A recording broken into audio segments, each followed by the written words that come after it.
Micro economics की इस video series पे आप सभी का स्वागत है। इस वीडियो में आज हम सभी सेंट्रल प्रॉब्लम यानी केंद्रीय समस्या को पढ़ेंगे और कितने टाइप्स की केंद्रीय समस्या होती हैं, सेंट्रल प्रॉब्लम होती है, वो मैं आप सभी को आज इस वीडियो में कराने वाला हूँ। तो चलिए दोस्तों स्टार्ट करते हैं।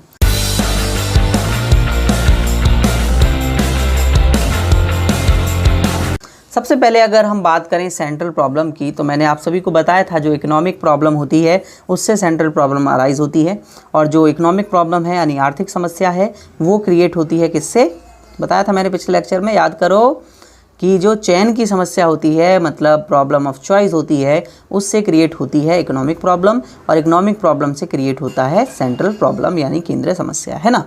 अब मैंने आपको ये भी बताया था प्रॉब्लम ऑफ चॉइस क्यों क्रिएट होती है, यानी कि चयन की समस्या क्यों क्रिएट होती है, क्योंकि जो रिसोर्सेज हैं वो क्या हैं, स्केयर हैं, मतलब लिमिटेड हैं, लोगों की वांट्स के कंपैरिजन में वो क्या हैं, लिमिटेड हैं, जिसकी वजह से हमारे पास प्रॉब्लम ऑफ चॉइस यानी चयन की समस्या क्रिएट हो रही है ना स्टूडेंट्स। ये हमने पिछली क्लास में पढ़ा था।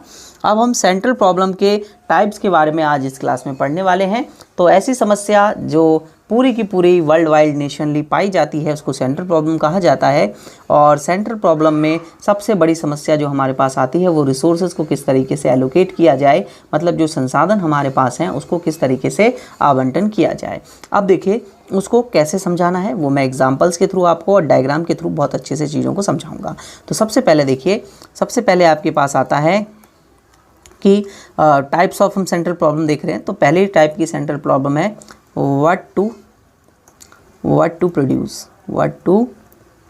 प्रोड्यूस, यानी कि क्या उत्पादन किया जाए। ठीक है, थोड़ा किया गलत लिख गया होगा, दोबारा ठीक कर देता हूँ, किया जाए, इसका मतलब क्या हुआ। देखिए ध्यान से समझिएगा बच्चे, बहुत ध्यान से। क्या होता है कि हर कंट्री के पास कुछ रिसोर्सेज हैं, ठीक है, बिल्कुल। अब वो रिसोर्सेज का यूज़ करके गुड्स का प्रोडक्शन करती है। किसका प्रोडक्शन हो रहा है, गुड्स का प्रोडक्शन किया जा रहा है, यानी कि उत्पादन किया जा रहा है। अब हम जो है उत्पादन करने में इन रिसोर्सेज का यूज़ कर रहे हैं। अब जो इन रिसोर्सेज का यूज़ किया जा रहा है वो क्या बनाने में किया जाए, यहाँ पर एक प्रॉब्लम अराइज हो रही है। मतलब इकॉनमी में दो टाइप के लोग हैं, जो कि एक गरीब कैटेगरी हम बांट देते हैं, मतलब पुअर लोग हैं, पुअर गरीब जिन्हें हम कह रहे हैं, ठीक है। वैसे वो गरीब मतलब मैं नहीं मानता कि लोग गरीब होंगे, गरीब अपने वजह से ही गरीब होते जाते हैं, ठीक है। और इकॉनमी की भी कुछ पॉलिसीज़ हैं उनकी वजह से भी हो रहा है ना, तो वो आगे का टॉपिक है हमारा, अभी हम इसको डिस्कस नहीं करेंगे। और कुछ ऐसे लोग हैं जिन्हें आज के वक्त में आप रिच पर्सन्स कहते हैं, है ना, लेकिन इसके ऊपर भी एक आर्ग्यूमेंट है मेरा, है ना, अमीर जिसे आप कहते हैं। अब जो हम गुड्स प्रोडक्शन कर रहे हैं या कोई भी इकॉनमी गुड्स प्रोडक्शन करती है, उत्पादन करती है, तो वो उत्पादन करती है कुछ पुअर लोगों के लिए और कुछ करती है वो रिच पर्सन्स के लिए। तो इकॉनमी में यहाँ पर डिसीज़न लेना है कि वो ऐसी कौन सी गुड्स का प्रोडक्शन करे, यानी मतलब ऐसा कौन सी वस्तु का उत्पादन करे कि जिससे गरीब लोगों का भी फ़ायदा हो और रिच लोगों का भी फ़ायदा हो। अब दोस्तों मैं ये रिच और गरीब मतलब ये क्यों कर रहा हूँ, ऐसा ध्यान से समझेंगे आप सभी। हमारी इकॉनमी में कुछ ऐसे गुड्स प्रोड्यूस किए जाते हैं जो केवल रिच पर्सन ही परचेज़ कर सकता है, बट कुछ ऐसे गुड्स भी हैं जो ज़रूरी हैं गरीब लोगों के लिए, वो उनको परचेज़ नहीं कर सकते जो रिच पर्सन्स परचेज़ कर रहे हैं, इसलिए वो गरीब लोगों के लिए तो है ही नहीं गुड्स, है ना। जैसे आप देखते हैं महंगे महंगे कपड़े बनाए जाते हैं, ज्वेलरीज बनाई जाती हैं, तो भाई उनसे गरीब लोगों का तो कोई लेना देना नहीं है ना, वो तो रिच लोगों के लिए प्रोड्यूस किया जा रहा है। तो हमारी इकॉनमी में प्रोडक्शन जो किया जाता है वो इस बेस पर यहाँ पर किया जा रहा है ना। इकॉनमी ये मान के चल रही है कि दो टाइप के लोग हैं, इन दोनों के लिए हमें इन दोनों को सेटिस्फाई करना है और इन दोनों को सेटिस्फाई करने के लिए गुड्स को प्रोड्यूस करना है। बट यहाँ पर मैं एक ऐसा एग्जांपल लूँगा कि जहाँ पर इकॉनमी को ये सोचना है कि हम सबसे ज़्यादा अपने आप को सुरक्षित कैसे रखें, अपने देश को सुरक्षित कैसे रखें। तो उसके लिए आप एक डायग्राम समझेंगे मेरे साथ साथ, है ना। देखिएगा डायग्राम बहुत अच्छे से हम समझेंगे इसको, है ना। तो ये रहा, हमने एक एक्स एक्सिस और एक वाई एक्सिस बना लेते हैं यहाँ पर, है ना, ये रहा, ठीक है। और रुक जाइए दोस्तों, चलिए देखिए अब सही है ना, थोड़ा सा अभी भी गड़बड़ा रहा है मामला, अब सही है ना। तो यहाँ पर मैं दिखा दे रहा हूँ, दो बहुत ज़्यादा ज़रूरी गुड्स होते हैं किसी भी इकोनॉमी के लिए। एक मान लीजिए खाने पीने की वस्तुएं, जिसे मैं फूड कह रहा हूँ, ठीक है, और एक है वेपन्स, ठीक है, वेपन्स। क्लियर? मतलब एक है वेपन्स जो औजार वगैरह काम आएंगे अगर कोई हम पर हमला करता है उसके लिए, और एक है खाने पीने की चीज़ें जिससे लोगों का जो है वो गुजारा चलेगा। तो आप इस डायग्राम को समझेंगे, अगर कोई इकॉनमी इस पॉइंट पर है तो इसका मतलब क्या है कि उसने अपने सारे के सारे रिसोर्सेज, सारे के सारे संसाधनों का जो यूज़ कर दिया, उपयोग जो कर दिया, वो कर दिया फूड के प्रोडक्शन में। ऐसा कब करेगी इकॉनमी? ऐसा जब करेगी जब उसके देश में किसी चीज़ का खतरा ना हो, मतलब युद्ध का खतरा ना हो, उसे वेपन्स की ज़्यादा ज़रूरत नहीं पड़ती हो, बिल्कुल भी ज़रूरत नहीं पड़ती हो, लेकिन उसके देश में लोग भूखे मर रहे हैं और उसको फूड के प्रोडक्शन पर ज़्यादा ध्यान देने की ज़रूरत है, तो ऐसा करेगी इकॉनमी। लेकिन अगर कोई इकॉनमी इस पॉइंट पर है तो इसका मतलब क्या है कि वहाँ पर फूड प्रोडक्शन एक सबसे बड़ी प्रॉब्लम नहीं है, वहाँ प्रॉब्लम है कि उस कंट्री पर कोई भी आकर हमला कर दे रहा है और वहाँ के लोग जो हैं वो किससे मर जा रहे हैं? हमले से मर जा रहे हैं। खाने पीने से तो बाद में मरेंगे, भुखमरी से, पहले उन्हें कोई ना कोई आकर मार दे रहा है, जिसकी वजह से ये कंट्री, ये इकॉनमी ध्यान दे रही है वेपन के प्रोडक्शन पर, फूड के प्रोडक्शन पर बिल्कुल भी ध्यान नहीं दे रही है। लेकिन अगर हम कोई इकॉनमी यहाँ पर अज्यूम करते हैं तो इसका मतलब क्या होगा कि उस इकॉनमी के अंदर फूड के प्रोडक्शन की भी इतनी क्वांटिटी की ज़रूरत है और वेपन्स के भी प्रोडक्शन की ज़रूरत है, क्योंकि इस इकॉनमी में कुछ तो खतरा बना हुआ है बाहर से आने वाले लोगों का, जो हम पर हमला करेंगे, लोगों को मारेंगे, और जैसे आप टेररिस्ट वगैरह को ले सकते हैं ना, और कुछ है कि हमें फूड का भी प्रोडक्शन चाहिए, क्योंकि वरना अगर लोग इससे नहीं मरे तो भूखमरी से मर जाएंगे। तो इकॉनमी में सबसे बड़ी प्रॉब्लम ही ये क्रिएट होती है कि हम ऐसा कौन सा गुड्स का प्रोडक्शन करें, क्या मैं इसका प्रोडक्शन करूं या इसका प्रोडक्शन करूं, ये डिसाइड करना बहुत ही मतलब एक रेयर सी सिचुएशन बन जाती है हर इकॉनमी के लिए। और जैसे मैंने अभी ऊपर समझाया कि कुछ रिच पर्सन के लिए गुड्स होते हैं, कुछ पुअर पर्सनस के लिए गुड्स होते हैं, तो रिच पर्सन के लिए ज़्यादा बनाया जाए या पुअर पर्सन के लिए बनाया जाए। अगर पुअर पर्सन के लिए बनाया जाएगा तो बेनिफिट इतना नहीं होगा, फर्म्स ये सोचती हैं, लेकिन रिच पर्सन के लिए बनाया जाएगा तो बेनिफिट्स बहुत ज़्यादा होगा, लेकिन सोशल वेलफेयर नहीं हो पाएगा हमारा। कहीं ना कहीं ये जो सेक्टर है, जो पुअर सेक्टर हम इसे कह रहे हैं, इसको जो है वो बेनिफिट नहीं मिलेगा, ये अपनी आवश्यकताओं को पूरा नहीं कर पाएगा। ये एक सबसे बड़ी समस्या वहाँ पर क्या हो सकती है, क्रिएट हो सकती है। बिल्कुल सही बात है ना। तो मैंने बहुत डिटेल में आपको जो है समझाया है, बाकी मेरे नोट्स में आप सभी को मिल जाएगा। और आपको अगर इसी तरीके से और भी क्लासेस लेनी है तो लिंक डिस्क्रिप्शन में दिया हुआ है, आप अध्ययन क्लासेस ऐप को डाउनलोड करेंगे। अध्ययन क्लासेस ऐप पर आपको ये सारे के सारे लेक्चर्स जो हैं वो अवेलेबल मिल जाएंगे, और ज़्यादा जानकारी के लिए आप मुझे इस नंबर पर कॉन्टैक्ट कर सकते हैं, मैं आपको जो है वो ये कोर्सेज़ की डिटेल्स प्रोवाइड करा दूँगा। ठीक है स्टूडेंट्स, तो चलिए देखिए नेक्स्ट प्रॉब्लम के ऊपर चलते हैं अपनी। तो नेक्स्ट जो प्रॉब्लम है हमारी, सेकंड प्रॉब्लम है हमारी हाउ टू प्रोड्यूस, है ना। ये भी एक बहुत बड़ी गंभीर समस्या है इकॉनमी के लिए, यानी कि कैसे, एक बार और लिख देता हूँ यार, हिंदी राइटिंग मेरी यार बनती नहीं है सही से, बहुत बार कोशिश की मैंने। कैसे उत्पादन किया जाए, देखो फिर दोबारा किया मैंने गलत लिख दिया है ना, किया जाए। ठीक है, इसका मतलब क्या हुआ, हाउ टू प्रोड्यूस, मतलब अगर मैं कोई काम कर रहा हूं तो वो काम करूं कैसे, ये तो बताओ मुझे। तो भाई प्रोडक्शन करने के लिए, प्रोड्यूस करने के लिए, उत्पादन करने के लिए हमने बेसिकली 2 टेक्निक्स को बनाया है ना। पहली टेक्निक क्या है, पहली टेक्निक है labour intensive technique, labour intensive technique लिख देता हूँ खाली, है ना, श्रम प्रधान तकनीक। और दूसरी है कैपिटल इंटेंसिव टेक्निक, यानी कि पूंजी प्रधान तकनीक। चलिए देखिए ध्यान से समझिएगा, अगर कोई इकॉनमी लेबर इंटेंसिव टेक्निक से प्रोडक्शन करती है तो वहाँ पर लेबर इंटेंसिव से प्रोडक्शन करती है तो प्रोडक्शन होगा, लोगों को एम्प्लॉयमेंट मिलेगा। ठीक है, ये वाली टेक्निक बेसिकली यूज़ ही की जाती है जब हमें क्या करना चाहिए, एम्प्लॉयमेंट के लेवल को क्या करना है, बढ़ाना है, मतलब रोज़गार के स्तर में वृद्धि करनी है, लोगों को रोज़गार ज़्यादा देना है, ठीक है। और जब कैपिटल इंटेंसिव का यूज़ किया जाता है तो बेसिकली यहाँ यूज़ किया जाता है स्पीड प्रोडक्शन के लिए, यानी कि प्रोडक्शन यानी कि तीव्र गति, तीव्र उत्पादन लिख दूंगा खाली मैं, ठीक है, तीव्र उत्पादन करने की जब ज़रूरत पड़ती है। अब अगर कोई इकॉनमी लेबर इंटेंसिव टेक्निक का उपयोग करती है, श्रम प्रधान तकनीक का, तो वहाँ पर सबसे बड़ी प्रॉब्लम ये आती है कि प्रोडक्शन तो हो रहा होगा लेकिन जो प्रोडक्शन की स्पीड होगी वो काफ़ी क्या होगी, स्लो होगी। और जब प्रोडक्शन की स्पीड काफ़ी स्लो होगी तो जो सप्लाईज़ होंगी, जो सप्लाई होंगी, यहाँ लिख देता हूँ मैं, जो सप्लाईज़ होंगी वो सप्लाई क्या होगी, बहुत स्लो हो जाएगी। सप्लाई क्या हो जाएगी, स्लो हो जाएगी। और सप्लाई मतलब पूर्ति कम होने लगेगी, लोगों तक सामान जो है वो कम पहुँच रहा होगा और स्पीड उसकी कम होगी, लेकिन लोगों को एम्प्लॉयमेंट तो मिल रहा होगा। बिल्कुल सही बात है।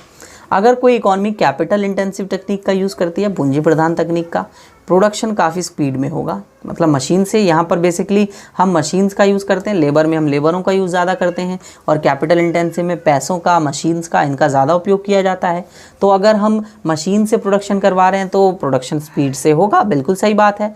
लेकिन जब आप प्रोडक्शन मशीन से करवाओगे तो इकॉनमी के अंदर जो है अनएम्प्लॉयमेंट क्रिएट होगा, क्योंकि जब आप मशीन से प्रोडक्शन करवाओगे तो जहाँ 10 लोगों की ज़रूरत पड़ती थी वहाँ पर आप जो है वो लोगों को हटाएंगे और मशीन को लेकर आएंगे, वहाँ केवल एक व्यक्ति की ज़रूरत पड़ेगी और उसको मशीन को ऑपरेट करने वाला होगा। तो बेसिकली 9 लोग जो हैं वो जॉब से निकल जाएंगे। तो बेसिकली अनएम्प्लॉयमेंट यानी कि बेरोजगारी की समस्या जो है वो बढ़ती चली जाएगी। बेरोजगारी क्या होती चली जाएगी, बढ़ते चली जाएगी। तो दोनों ही टेक्निक्स में कुछ ना कुछ कॉन्ट्रडिक्शन है, कुछ ना कुछ दिक्कतें हैं, और दोनों ही दिक्कतें एक बहुत बड़ी दिक्कत है जिसकी वजह से इकॉनमी को एक बहुत बड़ी मुसीबत में जो है वो फंस जाती है इकॉनमी, और इकॉनमी को चूज़ करना पड़ता है कि वो क्या करे और क्या ना करे। इसलिए इसको हम एक सेंट्रल प्रॉब्लम और प्रॉब्लम ऑफ चॉइस जो है वो कह रहे हैं।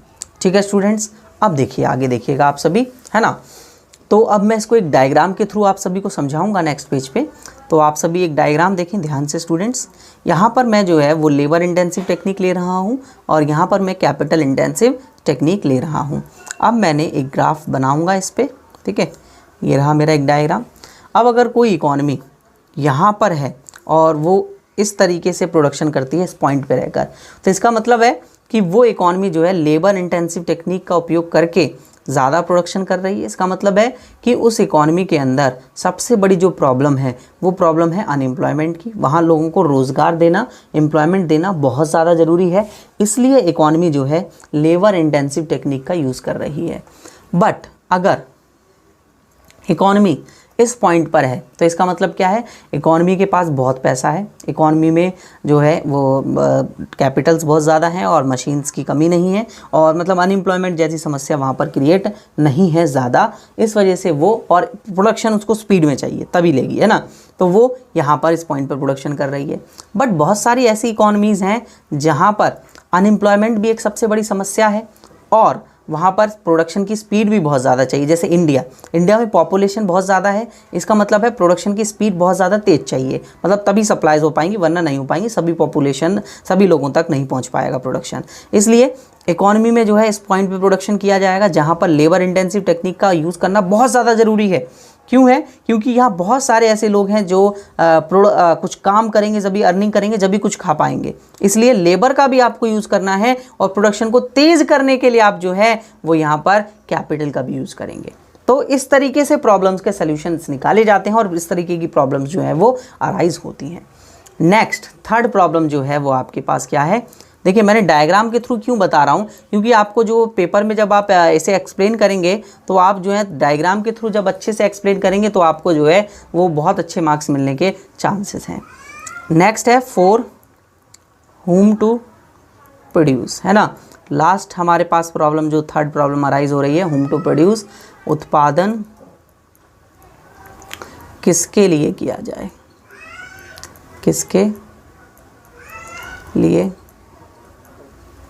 किया जाए, ठीक है। अब ये जो प्रॉब्लम है whom टू प्रोड्यूस यानी उत्पादन किसके लिए किया जाए, इसका सिंपल सा मतलब है, अभी मैंने 2 सेक्टर में इकॉनमी को बांटा था, एक पुअर सेक्टर था और एक रिच सेक्टर था। तो यहाँ पर बेसिकली यही सोचना पड़ता है कि किसके लिए ज़्यादा प्रोडक्शन किया जाए। इसको मैं एक एग्जांपल के थ्रू आप सभी को समझाता हूँ। मान लीजिए ए एक व्यक्ति है जो कि एक फार्मर है, मतलब एक किसान है।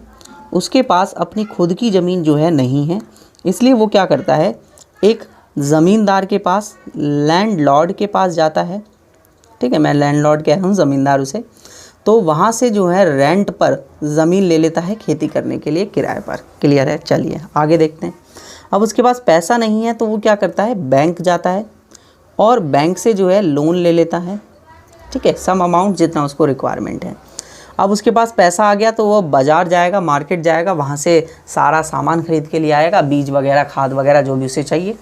अब फसल करना स्टार्ट करेगा, फसल बन जाएगी। फसल के लिए उसको कटवाने के लिए उसको मशीन चाहिए या तो लेबर चाहिए। तो उसने लेबर्स का यूज़ करा और मशीन्स का भी यूज़ करा। क्लियर? लेबर मतलब मज़दूर। क्लियर है ना? इन सब का यूज़ किया। अब क्या हुआ, जब इनका यूज़ किया इसने तो यहाँ पर उसके पास प्रोडक्शन आ गया, मतलब उसका जो भी उसने उगाया था वो आ गया। और अब उसने ट्रॉली में उसको भरा और ले गया भाई मार्केट में ले गया। और जो प्रोडक्शन है उसका जितना भी उसने बनाया वो 2 लाख रुपए में क्या हो गया, बिक गया। अब ये जो इसने प्रोडक्शन करा, मतलब जो भी चीज़ इसने बनाई, वो प्रोडक्शन 4 लोगों से जुड़ा हुआ था। मतलब इसकी ये एक एक्टिविटी 4 लोगों से जुड़ी हुई थी। पहला, लैंडलॉर्ड, मतलब जब इसने जो ये प्रोडक्ट बनाया और इसके 2 लाख रुपए की सेल हुई, इसमें से ये सबसे पहले जो लैंडलॉर्ड है, जो ज़मींदार है, उसको किराया देगा, मतलब उसको रेंट देगा, उसका लगान देगा कि भाई इतने में मैंने तुम्हें लिया था ज़मीन, अब इतना अपना पैसा ले लो और बस, ठीक है, काम ख़त्म। और फिर इसके बाद बैंक के पास जाएगा, भाई बैंक से जितना पैसा लिया था वो बैंक को लौटाएगा, लोन या किस्त देगा अगर ईएमआई पे उसने लिया है लोन, है ना, और मंथली उसकी इंस्टॉलमेंट जाती है तो उसको ईएमआई देगा। क्लियर? अब नेक्स्ट जो लेबर्स हैं, लेबर्स को उसने क्या करा था, एम्प्लॉयमेंट दिया था, लेबर्स को काम दिया था, तो लेबर्स को पैसा देना तो ज़रूरी है उनके काम के बदले का, तो इसी 2 लाख रुपए में से भी देगा। अब एक खुद है, उसने भी जो काम किया वो अपने प्रॉफिट के लिए किया ना, कि भाई मुझे आगे जाकर कुछ प्रॉफिट होगा ना, मैं उससे कुछ ना कुछ इनकम जनरेट करूँगा।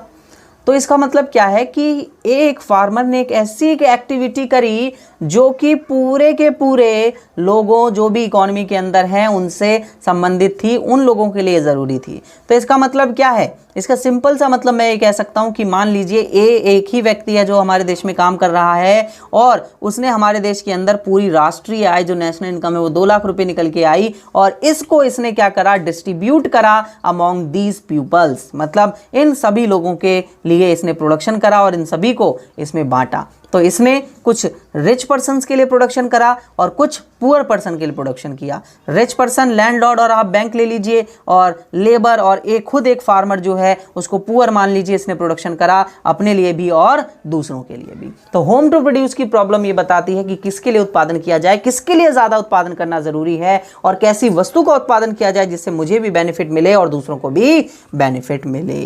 Clear students? तो ये लेक्चर यहीं पर समाप्त होता हुआ, मैंने जो भी आपको पढ़ाना था आज इस लेक्चर में वो मैंने आप सभी को पढ़ा दिया है। क्लियर है? नेक्स्ट जो लेक्चर आएगा, सेंट्रल प्रॉब्लम के टाइप हो गए, नेक्स्ट जो लेक्चर आएगा वो अपॉर्चुनिटी कॉस्ट पर आएगा।